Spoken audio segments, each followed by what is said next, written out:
Hello everyone, this is Tom bringing you guys a pretty quick update on what's new in Halo 4's multiplayer.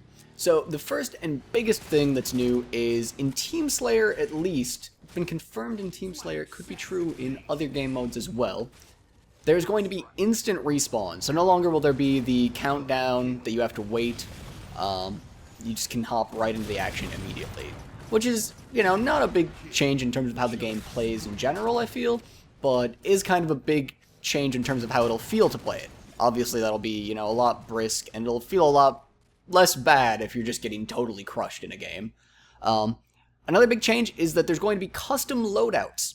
So for every player, they can select their primary, secondary weapons, and their grenade type that they spawn with by default, an armor ability, a tactical package, and a support upgrade. And those last two, what I've heard people suggest is that they're going to be something like Call of Duty's perks.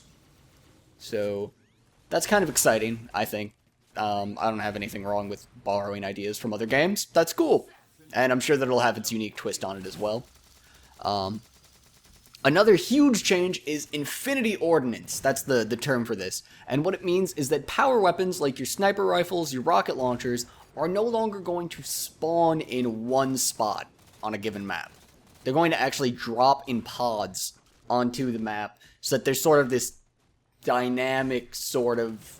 Once you see it, you want to try and get to it as quickly as possible, but just simply knowing the map is no longer going to be enough to let you dominate a game of Slayer. It's also going to come down to, it increases the importance of, twitch aiming and sort of mechanical skill at the game, and decreases the importance of more strategic decisions like, camping the sniper rifle for its respawn.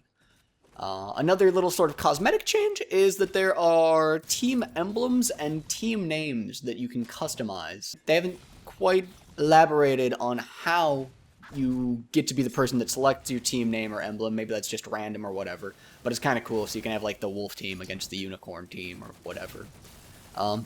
In terms of new game types, there is Infinity Slayer, which is like Slayer, but you fill up an energy bar by like getting kills, getting assists, things like that. And then you can call down personal ordnance on your location for like a power weapon or a power up, the overshield, damage amplification, or a speed boost, or a set of grenades.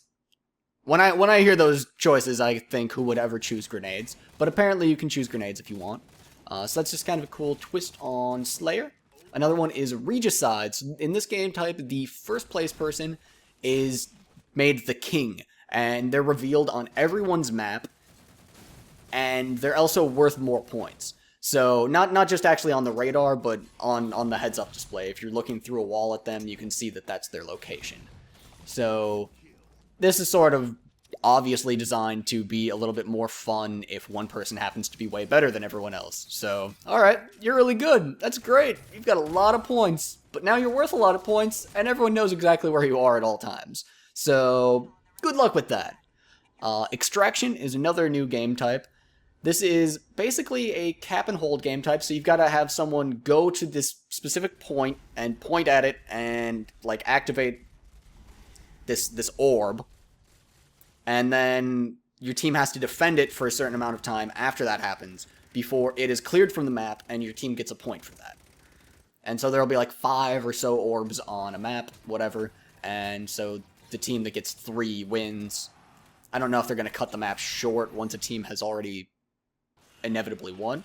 I'd hope that they would, but that didn't seem to be the case in the multiplayer that I have watched. And the last new game type, well, sort of last. There's Flood, which is sort of like Infection, sort of like Zombies. I wouldn't call that new. It's just a different name for an already existing game type. The last legitimately new one is Dominion, and this is, again, a cap and hold game type, but what you're capturing are bases, and they resupply, and every time they resupply, your team gets points. But if you hold them for long enough, they actually reinforce and like get turrets and energy shields, so that you could leave fewer people back to defend and go start getting more aggressive and try and push that advantage that you have of that more secured point later on. So that is all that I have for just sort of the general level multiplayer stuff in Halo 4. I will be putting up more videos. I think Dewey is also going to join me in that endeavor. And I know that if he doesn't do it, I will talk more about these tactical packages, support upgrades, and armor abilities that you can customize. As well as if I can find information on what weapons you can actually choose for your primary weapon and secondary weapon. They've said power weapons won't be included in there, so you can't just spawn with the rocket launcher or the sniper rifle. That would be pretty bullshit, right?